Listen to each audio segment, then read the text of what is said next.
So hello guys with the name of God Ram Ram. आज के video में we are going to solve Tower Research online assessment problem. तो Tower Research बहुत अच्छा CTC देता है to 2027 and 2026 graduates of 80 LPA तक सीटीसी मिल जाता है if you are able to crack the online assessments and interviews of Tower Research. तो ये जो data Hi everyone, this is Yashasvi. I am a third year college student and I've recently cracked Google internship. I did a step internship in this summer, which is 2025, but I got a PPI and I'll be returning again in 2026 as a SUI intern at Google. Structured algorithms का जो coding question tower research के द्वारा पूछा गया है, it is a NSDSA problem, non standard DSA problem. ये same question या फिर ये सेम टाइप का क्वेश्चन आपको कोई भी स्टैंडर्ड डीएसए शीट्स में नहीं मिलेगा, और आपको लीड कोड जीएफजी के जब आप 300 400 500 क्वेश्चंस कर लोगे इजी मीडियम वाले, फिर भी नहीं मिलेगा। तो this is called as a LLM proof DSA problem, जिसकी बातें बहुत सारे डीएसए टीचर्स करते ही नहीं है, बट मैं आपको सच बताता हूं। तो देखो, आपको टावर रिसर्च टाइप की कंपनी में जाना है तो इस टाइप का कोडिंग क्वेश्चन आएगा। एलएलएम प्रूफ प्रॉब्लम मतलब क्वेश्चन रियल में डिफिकल्ट नहीं है, इसमें लैंग्वेज में ऐसा गेम प्ले किया है, ऐसा लंबा लंबा स्टोरी बना के दिया हुआ है कि अगर आप इसका इमेज लेकर, जो भी आपको लिमिटेड इमेजेस आप खींच पाते हो, अगर आप लेकर डालोगे ना चैट जीपीटी, डीपसीक वगैरह वो सारे मॉडल्स में, तो जो सोल्यूशन आपको वो लोग देंगे इनिशियली, वो जब आप पेस्ट करोगे तो सारे टेस्ट केसेस पास नहीं होंगे। और ऐसा रियल में कैंडिडेट के साथ हुआ था, उसने किया था ऐसा। तो आप देख सकते हो टेस्ट केसेस फेल हो रहे हैं, 4 में से 15 में से 4 पास हुए हैं। तो एलएलएम प्रूफ प्रॉब्लम मतलब थोड़ा सा दिमाग लगा के सोचना पड़ेगा, क्योंकि एआई मॉडल्स ने नहीं कर पाए। और इसमें एआई मॉडल्स की कोई गलती नहीं है कि वो क्यों नहीं कर पाए। एआई मॉडल्स के अंदर कुछ चीजें फीड होती है कि ऐसा है तो ऐसा ऐसा ज्यादा होना चाहिए। देखो मैं कैसे बताऊं, मतलब एआई मॉडल बहुत सारे डेटा पे ट्रेन होता है ना। तो जैसे समझो कोई क्वेश्चन में लिखा है find the minimum of maximum, तो एआई मॉडल्स के अंदर इतना उनके दिमाग में घुसा दिया गया, उनके न्यूरल सिस्टम, जो भी न्यूरल नेटवर्क्स होता है, कि मिनिमम ऑफ मैक्सिमम लिखा है तो try binary search as the first approach. हो सकता है बाइनरी सर्च इस क्वेश्चन में नहीं लगाना है, फिर भी एआई सिस्टम लगा देगा। तो इस क्वेश्चन में भी ऐसा गेम प्ले किया गया है, ऐसी चीजें लिखी गई है कि एआई रॉन्ग डायरेक्शन में चला जाए और थोड़े थोड़े क्या बोलते हैं कॉर्नर केसेस फेल कर ही जाए। तो इसलिए इस क्वेश्चन को करने में बहुत मजा आएगा। देखते हैं हम अपना ह्यूमन दिमाग लगा के इस क्वेश्चन को कैसे कर सकते हैं। सो गाइस, क्वेश्चन बहुत लंबा चौड़ा है, तो मैं इसको डिटेल में अभी क्वेश्चन की क्या कहते हैं एक एक लाइन एक्सप्लेन नहीं कर रहा, बट मैं आपको बता देता हूँ जनरली क्वेश्चन क्या कह रहा है। क्वेश्चन बस ये कह रहा है कि आपको मैंने क्या दे रखे, मुझे भी याद कर लेने दो गाइस। क्वेश्चन ये कह रहा है कि हमको कुछ प्रोसेस साइज दे रखी है 253 और या एरे ए और एरे बी दे रखा है, ठीक है। तो मैं यहाँ पर अंडरस्टैंडिंग में लिख ही देता हूँ। कोड लिंक सारे रेडी है, पहला सोल्यूशन, दूसरा सोल्यूशन, तीसरा सोल्यूशन, सब कुछ रेडी आप लोग के लिए। तो मैं अंडरस्टैंडिंग करवा देता हूं आप लोग की। Given array A and array B, array A दे रखा है आपको, एरे बी दे रखा है आपको, ठीक है। Elements of array B will try to attack, रुको मैं यहां पर लिख देता हूं, will try to attack and kill the elements of array A। तो गाइस array B के जो भी एलिमेंट्स है वो ट्राई करेंगे कि array A के सारे एलिमेंट्स को मार दे। अब ये क्वेश्चन में ऐसा नहीं लिखा, मैं आपको बता रहा हूं तो आपको समझ आएगा। क्वेश्चन पढ़ोगे पता चलेगा जो मैं बोल रहा था वो लोग भी वही बोल रहे थे इनडायरेक्टली। तो हमको our BJ can kill AI if and only if BJ is greater than equal to AI। तो क्या मतलब रहा इसका? मेरी बात को एकदम ध्यान से सुनिए, एकदम मजा आ जाएगा आपको, ठीक है। इतना जबरदस्त भयंकर क्वेश्चन है ये। तो गाइस सोल्यूशन इजी है, बस समझने की देरी रह गई है, ठीक है। 80 एलपी आपके बैंक अकाउंट में बस आने ही वाला है। बाइसेप फ्लेक्स बता देना कब हुआ था, क्योंकि बच्चों का अटेंशन स्पैन आजकल बहुत कम रहता है, इसलिए ओके। और गाइस लाइफ में ना कोई भी चीज का स्ट्रेस मत लो, कितना भी लोड आने जो, कैसी भी सिचुएशन चलनी दो, nothing deserves your attention and worries. Please ये बात को याद रखना। तो गाइज हम क्या चाहते हैं, हम चाहते हैं कि एरे बी के कुछ एलिमेंट्स एरे ए को मारते रहे, okay. Try to do this task in minimum number of rounds, that's it. Minimum number of rounds बताने जिसमें ये प्रोसीजर हो सकता है, ओके। तो मैं खुद को थोड़ा छोटा कर लेता हूं, ठीक है। तो गाइज अब ध्यान से सुनो, ठीक है। समझो मैं आपको एरे बी बना लेता हूं, 2 और 4 दे रखा है एरे बी में, ठीक है। और एरे ए में दे रखा है, समझो आप 1 1 3 4, ये मुझे एरे ए में दे रखा है। तो अभी एरे बी के कौन कौन से एलिमेंट्स एरे ए को मार सकते हैं वो तो हम देखेंगे ही, बट आंसर है कि 2 राउंड में मारे जा सकते हैं। राउंड 1 में क्या होगा, इसके बारे में सोचना बहुत ज्यादा जरूरी है। राउंड 1 में क्या होगा? राउंड 1 में ना ये 2 वाला बंदा ये वाले 1 को मार सकता है। 1 सेकंड लगता है ये काम करने में। राउंड 1 में 2 वाला बंदा ये वाले 1 को मार रहा है simultaneously at the same time. ये 4 वाला बंदा ये वाले 4 को मार देगा। तो राउंड 1 में क्या हुआ, 2 वाले बंदे ने 1 वाले को मार दिया और साथ ही साथ 4 वाले ने 4 को मार दिया। जब ये वाला कोई बंदा किसी और को मारता है, ये वाला बंदा किसी और को मारता है, दोनों बंदे को भी कोई एक बंदे को नहीं मार सकते, क्वेश्चन में लिखा हुआ है। तो राउंड 1 में ये 2 वाले ने इस 1 को मार लिया और ये 4 वाले ने उस 4 को मार लिया। तो गाइस ग्रीडी अप्रोच भी आप सोच सकते हो ना, ग्रीडीली सबसे बेस्ट क्या होगा। पहले राउंड में क्या करना चाहिए, पहले राउंड में हमको अपने सारे आदमी यूज कर लेने चाहिए मारने के लिए। ये कॉमन सेंस है, तो सारे आदमी यूज करेंगे तो उतने के उतने बंदे वहां पर मर पाएंगे। तो राउंड 1 में ये मरा, ये मरा। अब एरे ए कैसे दिख रहा है, अब एरे ए दिख रहा है 1,3। अब आप क्या करोगे, देखो आपको भी समझ आ रहा है, ये 2 है ये 4 है। अब क्या होगा, अब ये 2 इस 1 को मार सकता है। गाइस याद रखना, आप तभी आगे वाले को मार सकते हो जब आप आगे वाले जितने हो या आप आगे वाले से बड़े हो। तो ये 2 ये 1 को मार देगा सेकंड राउंड में, और यही सेकंड राउंड में ये 4 ये 3 को मार देगा। तो 2 राउंड में क्वेश्चन सॉल्व हो जाएगा। फाइनल जो भी आउटपुट आता है ना, इसके लिए भी यही फेल हो रहा था। फाइनल जो भी आउटपुट आता है ना, मैं सोच रहा हूं कि यही इसकी वजह से फेल हो रहा होगा। आपको आउटपुट 2 इंटू राउंड -1 करना है, क्योंकि हर राउंड के बाद 1 सेकंड का पॉज होता है। तो गाइस ग्रीडी एल्गोरिथम हमको क्या कहेगा कि एरे ए दे रखा है, एरे बी दे रखा है। मैं चाहता हूं कि एरे बी एरे ए को पूरा खत्म कर दे मिनिमम नंबर ऑफ राउंड्स में। इसका ग्रीडी मतलब क्या है, इसका मतलब पहले राउंड में ट्राई करो कि मैक्सिमम एक एलिमेंट्स मर जाए, तो बाकी के राउंड्स में उतना मेहनत नहीं करना पड़ेगा, तो कम राउंड्स में काम बन जाएगा। एकदम क्या कहते हैं, पैसे बचाने वाली थिंकिंग रखिए, काम बन जाएगा। ग्रीडी एल्गोरिथम यही है, ज्यादा खर्चीला माइंडसेट ना रखिए। ओके, ये देखो मैंने पोस्ट बनाया था, Rand fell into the trap of DSA sheet scam. बच्चा बोल रहा है कि मैंने डीएसए शीट्स किया क्योंकि मुझे लोगों ने बोला कर लो वही निकल जाएगा। कॉलेज में कंपनी आ रही है वही नहीं निकल पा रहा है सर, क्या करूं। नॉन स्टैंडर्ड डीएसए पढ़ना होता है। मेरा लिंक्डइन पोस्ट चेक कर लेना, मैं यहाँ पर डाल ही देता हूं। DSA reality in 2026। तो गाइस एल्गोरिथम एकदम सिंपल है। चलो हो गया सॉल्व पूरा क्वेश्चन। तो यहाँ पर मैं क्या लिखूंगा, एनालिसिस में क्या लिखूंगा, in the first round we should kill, in the first round we should kill maximum elements in A. That can only happen if we try to use all the elements of array B. What is the best way to do it? Best way to do it is sort both the arrays and find out. Guys दोनों arrays को sort कर लो और ये find out करने की कोशिश कीजिए। Okay clear guys.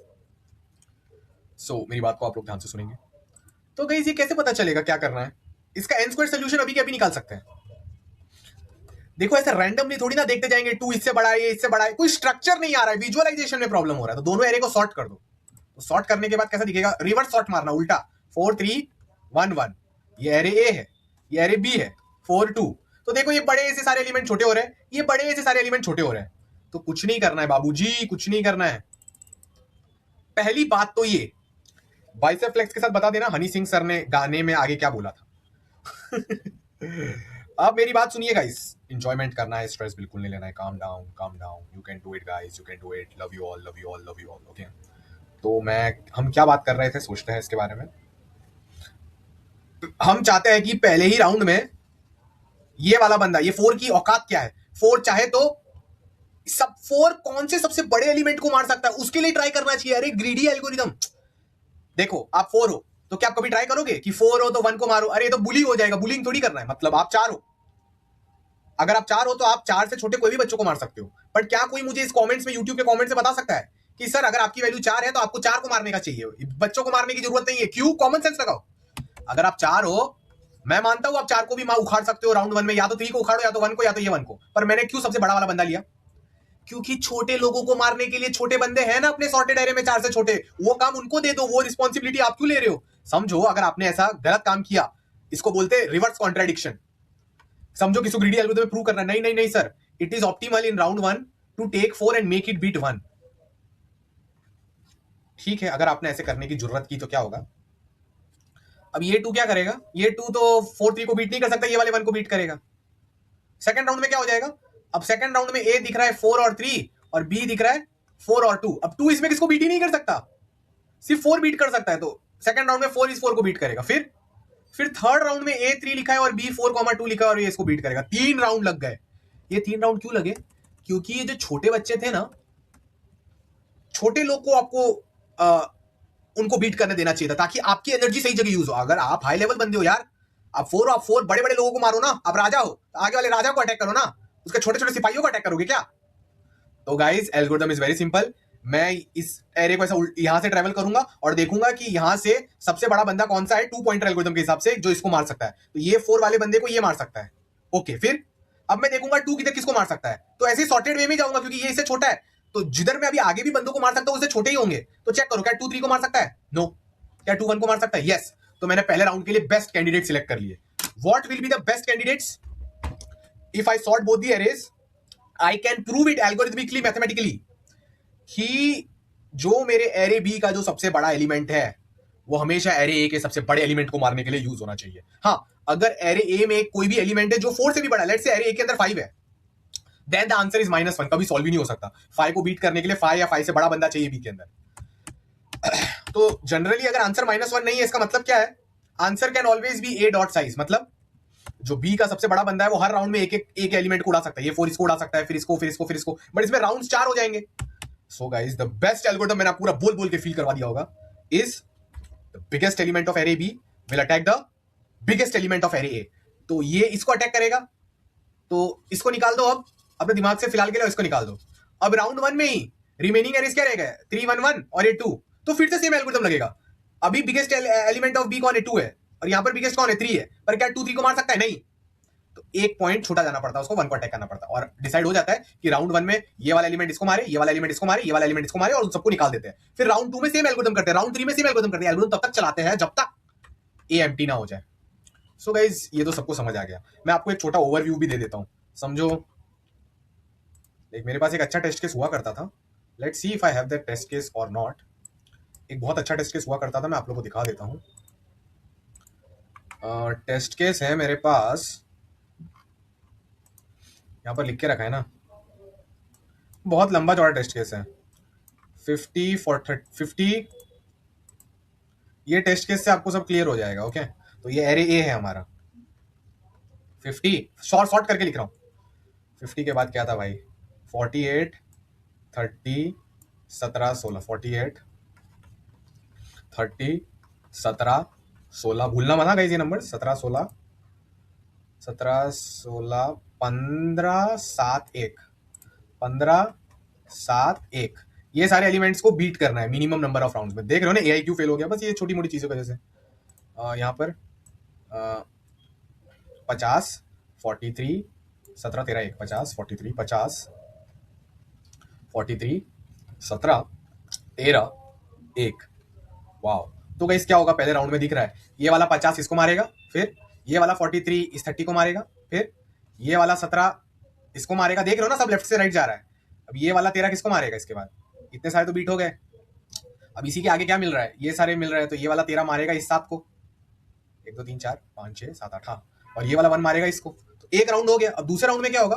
अब ये मर गया, ये मर गया, ये मर गया, ये मर गया, ये मर गया। अब ये सबके सब फिर से इस बार दूसरे राउंड में ये 50 इसको मारेगा, ये 43 16 को मारेगा, ये 17 इस 15 को मारेगा, और गाइस 13 और 1 को किसको मारने की जरूरत ही नहीं है। 2 राउंड में सारा गेम हो गया। बट गाइस इसका एफिशिएंट सोल्यूशन में बहुत प्रॉब्लम है। ये ब्रूट फोर्स सोल्यूशन तो आप लोग क्लियर हो ही गया होगा। क्या है? कुछ नहीं है, कुछ नहीं है। Done done solve. तो ब्रूट फोर्स का कोड देख लेते हैं। तो ब्रूट फोर्स की जो कोड लिंक है C++ में, जावा पाइथन में आ जाएगी। यहाँ पर मैं लिख देता हूँ ब्रूट फोर्स कोड लिंक के नीचे क्या लिखना है मुझे सोचने दो गाइस। यहाँ पर लिखना है C++, राइट। तो गाइस ये रहा। हाँ, time complexity O of n square है। मैं आपको दिखा देता हूँ कोड कैसा दिख रहा है। वैसे इतना देखने की जरूरत भी नहीं है। फिर इसके बाद सोचेंगे इसका एफिशिएंट क्या हो सकता है। अगर आप सोच रहे हो कि आप मल्टी सेट या कुछ यूज करके इस प्रोसेस को सिमुलेट कर दोगे, तो गाइस ये प्रोसेस सिमुलेशन करना बहुत डिफिकल्ट है, और प्रोसेस सिमुलेशन करना is not a clean efficient solution. Okay, तो सोचते हैं क्या करना है क्लीन के लिए। बट आप देख सकते हो गाइस कोड में वही हो रहा है। मैं राउंड्स चला रहा हूँ, B0 A0 से बड़ा होना चाहिए अगर सब सॉर्टेड है तो। फिर जब जब पॉइंटर बड़े वाले मिलते हैं तो उनको ले लेता हूँ और उन इंडेक्सेस को अपने एरे से निकाल देता हूँ और राउंड बढ़ाता रहता हूँ 2 into राउंड्स -1। ओके, अब गाइस एफिशिएंट सोल्यूशन के बारे में सोचते हैं। तो गाइस लीनियर सर्च और बाइनरी सर्च इसका सोल्यूशन। तो लीनियर सर्च कोड लिंक, यह है लीनियर सर्च की कोड लिंक। फिर यह है बाइनरी सर्च की कोड लिंक। ओके, सो लीनियर सर्च की कोड लिंक आ गई है, बाइनरी सर्च की भी कोड लिंक आ गई है। अब क्यों लीनियर सर्च और बाइनरी सर्च चलेगा? पहली बात तो ये ब्रूट फोर्स एल्गोरिथम चलता है। ओके, जो भी मैंने क्या कहते हैं, ये जो ब्रूट फोर्स एल्गोरिदम है, ये सही में एकदम अच्छे से वर्क करता है। यही बेस्ट है, ये बात आपको मान लेनी है, समझ जानी है, क्योंकि ये ब्रूट फोर्स एल्गोरिदम वर्क करता है। तो गाइज आप डिसाइड कर सकते हो ना, अगर फाइनल आंसर 1 है, आप ट्राई कर सकते हो। पहले आप ट्राई करोगे, क्या एक ही राउंड में क्वेश्चन सॉल्व हो सकता है क्या? समझे? समझो आपको एरे ए कितना दिया, हाँ समझो आपको एरे ए बी सब दे रखा है, तो आप क्या ट्राई करोगे? अरे पहले ट्राई करो ना कि एक ही राउंड में पूरा क्वेश्चन सॉल्व हो सकता है क्या? एक राउंड में नहीं हो सकता, तो 2 राउंड में सॉल्व हो सकता है क्या? नहीं हो सकता। 3 राउंड में हो सकता है क्या? अरे ऐसे लीनियरली ट्राई करते करते, एरे ए का साइज समझो एन है, ये कितना है? एन है। अरे एन राउंड्स में तो खत्म हो ही जाएगा ना। हर बार बी का सबसे बड़ा एलिमेंट यूज करना और हर राउंड में उसके एक एक बंदे को मारना, क्योंकि ए के सारे एलिमेंट्स बी के लार्जेस्ट एलिमेंट से लेस देन इक्वल टू ही होंगे। तो गाइस लीनियर सर्च कर सकते हैं। ओके, तो लीनियर सर्च कैसे होगा, कैसे ट्राई देखेंगे कि एक राउंड में गेम खलास हो सकता है कि नहीं। समझो क्वेश्चन में हमने फिक्स कर दिया, क्या फिक्स कर दिया? कि पूरा का पूरा काम एक राउंड के अंदर करना है। इसका मतलब क्या, ये जो बी वाला बंदा है ना, ये सिर्फ यहां के ये एक ही एलिमेंट को अटैक मार सकता है, ठीक है। अब 43 वाले को जानबूझ का इसको बीट करना ही पड़ेगा, क्योंकि 50 वाला इस 48 को नहीं मार पाएगा। क्यों? क्योंकि हर बी का हर एलिमेंट एक एक बंदे को ही मार सकता है अगर एक ही राउंड में गेम खत्म करना, तो विच इज नॉट पॉसिबल। तो एक राउंड नहीं चल रहा है, समझो 2 राउंड का गेम होता। Let's say you are trying for 1 round, नहीं चला तो अब 2 राउंड का ट्राई करेंगे, जो मिनिमम राउंड चल जाएंगे वो अपना आंसर हो जाएगा। 2 राउंड के लिए क्या करना है, हर वैल्यू वहां से 2 वैल्यूज को उड़ा सकती है, ठीक है, अलाउड है उसको 2 वैल्यूज को उड़ाने के लिए, और ये उड़ाने में कोई प्रॉब्लम ही नहीं होगी। क्लियर? पर कोई कोई कैसे प्रॉब्लम होगी तो आपको दिख जाएगा, ठीक है। तो अभी 50 आ गया, अब क्या होगा? 50 यहां से सीधे 2 वैल्यूज को उड़ाने का अलाउड है, और हमको पता है कि B of 0 is greater than equal to A of 0, तो ये तो चीज हमेशा हो ही जाएगी। बट 50 कभी भी 3 लोगों को नहीं उड़ाएगा। 3 लोगों को अगर 50 उड़ा रहा है मतलब तीसरा राउंड भी लग रहा है, हमको 2 राउंड में करना है, तो जबरदस्ती बस यही दो। अगर 50 को समझो चांस दिया है कि 2 ही राउंड में काम करना है, तो मतलब वो 2 ही बंदों को उड़ा सकते हैं लाइफ टाइम में, तो कौन से 2 बंदों को उड़ाना चाहिए? सबसे बड़े 2 बंदों को उड़ाना चाहिए ना। ग्रीडी इतना है, इस टाइप के क्वेश्चन 851 आवर के हमारे कोर्स में है, ताकि बच्चा एकदम स्ट्रॉन्ग बन जाए। दोनों को उड़ा दिया। 43 के पास एक ही चांस है, जो बचे हुए लोग उनमें से 2 बड़ों को उड़ाओ, उड़ा दिया। 17 जो बचे उनमें से 2 बड़ों को उड़ा दो। 13 जो बचे उनमें से 2 बड़ों को उड़ा दो। अगर ये प्रोसीजर ना हो पाए मतलब 2 राउंड में भी काम नहीं हो सकता। That's it, done, solve. So guys linear search solution आप लोगों को समझ आ गया है। उसका कोड देख लेते हैं। मजा आया, देखा ना, एलएलएम प्रूफ हार्ड नहीं होता है, सब मजेदार होता है। लोगों ने आपको डरा रखा है, बस ये है कि थोड़ा दिमाग यूज करो। दिमाग यूज करोगे एटीएल पे मिलेगा ना। ज्यादा स्ट्रेस नहीं लेने का, कोई भी चीज का लाइफ में स्ट्रेस नहीं लेने का। आई एम विद यू, बिल्कुल स्ट्रेस नहीं लेना है आप लोग को। I am always with you guys, okay. Ram Ram. So guys अब देख सकते हो इस कोड में क्या चल रहा है, ठीक है। चेक किया और फिर एक चेक फंक्शन लगा दिया, तो मैंने थोड़ी मैथमेटिक्स लिखी है कि अगर ये ब्लॉक के नंबर्स है तो ये बीजे इससे बड़ा होना चाहिए। अगर सब चीजें बड़ी है तो मतलब ठीक है, सब सही चल रहा है, no problem, okay. Binary search इस पे काम क्यों करेगा उसके बारे में भी सोच लेते हैं। कितना मजेदार क्वेश्चन है, I really love it.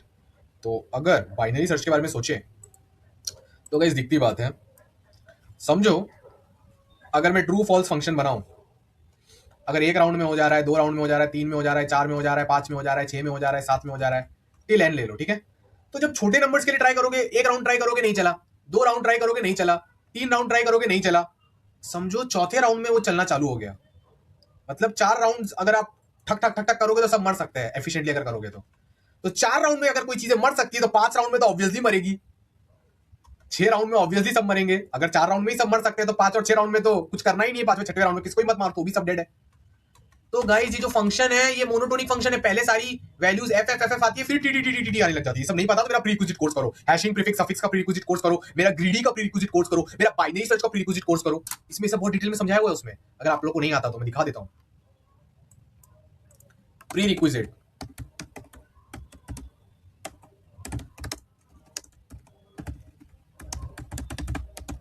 Okay. सो ये सारी चीज आप लोग क्लियर हो गई। I really love you all guys, okay. अब आप लोग मेरी बातों को और ध्यान से सुनो, okay. Listen, so listen to me very carefully, okay. मुझे पता है कि कोई कोई राउंड्स एफ एफ देंगे फिर टीटी, तो मुझे क्या तो करना है, मुझे फर्स्ट अकरेंस ऑफ टी ढूंढना है। वही number is the answer, that is the first time that those number of rounds were working out. तो मैं क्या करूंगा, बाइनरी सर्च करूंगा। ये मेरा लो, ये मेरा हाई। सबसे पहले मिडल वैल्यू पे चेक करूंगा। समझो मिडल वैल्यू 5 है, क्या आ रहा है, टी आ रहा है, मतलब लेफ्ट रेंज में जा सकता हूं, लेफ्ट में और भी टीज हो सकते हैं, तो अब ये वाले रेंज में ट्राई करूंगा। मिडल वैल्यू एफ आ रही है, मतलब टी हमेशा राइट में होगा, तब राइट वाले में ट्राई करूंगा, एफ और टी। अब इसका मिडल देख लो, एफ आ रहा है, फिर से राइट में जाऊंगा, टी मतलब ये वाला टी है। सो गाइज मजा आ गया होगा। तो देखो हर आती जाती श्वास में राम नाम का सुमिरन करना बहुत जरूरी है, लाइक दिस, ताकि आप लोग मोक्ष पहुंच पाओ, अमर लोक पहुंच पाओ, आत्मा मोक्ष और अमर लोक पहुंच पाओ। अगर आपने हिंदू स्क्रिप्चर्स पढ़े तो आपको पता होगा कि बहुत सारे different yugas, like multiple different yugas होते हैं, त्रेता युग, द्वापर युग, कल युग। मैंने बहुत सारे इसलिए बोले कि वो भी रिपीट होते रहते हैं। अब इन सारे युगास में जब बर्थ होते हैं तो 84 लाख स्पीशीज है, 84 lakh species are there on earth in different different life forms. आत्मा को बॉर्न होना पड़ता है, लाइक कैट्स, डॉग्स, भेड़, बकरी, एक्सेट्रा एक्सेट्रा एक्सेट्रा। तो जब भी हर लाइफ फॉर्म में जब पैदा होते हो तो वहां पर सफरिंग होती है, तो इसको कहते हैं birth and death cycle of suffering in life. ठीक है, तो ये चीजें होती है। अब birth and death cycle of suffering continue इसलिए होती है क्योंकि karma of a person is not zero, okay, whether bad और good, karma is there. So karma is attached to the atma and that's why atma needs to be keep on getting born, keep on getting birth again and again. जब एक human का जन्म मिलता है तभी आपके अंदर इतना इंटेलिजेंस, फैकल्टीज और फैसिलिटीज होती है कि आप भगवान पर भी फोकस कर पाओ, आती जाती श्वास में राम नाम का सुमिरन कर पाओ, ताकि ये करने से कर्मों का नाश होता है, कर्म का account, your karma's account become zero, and then you are able to reach Amarlok moksha and you are able to break through the cycle of birth and death cycle of suffering। इसके रिगार्डिंग और डिटेल्स हमारे रामद्वारा का WhatsApp web community link आपको मिल जाएगा description में, और रामद्वारा का website link भी मिल जाएगा। आप वहाँ पर आ सकते हो और डिटेल्स ले सकते हो, हम लोग हमारी कम्युनिटी से जुड़ सकते हो, हमसे जुड़ सकते हो और भगवान का क्लोज आ सकते हो। So guys, with the name of God, Ram Ram. Like share subscribe याद से कर देना। राम राम गाइस।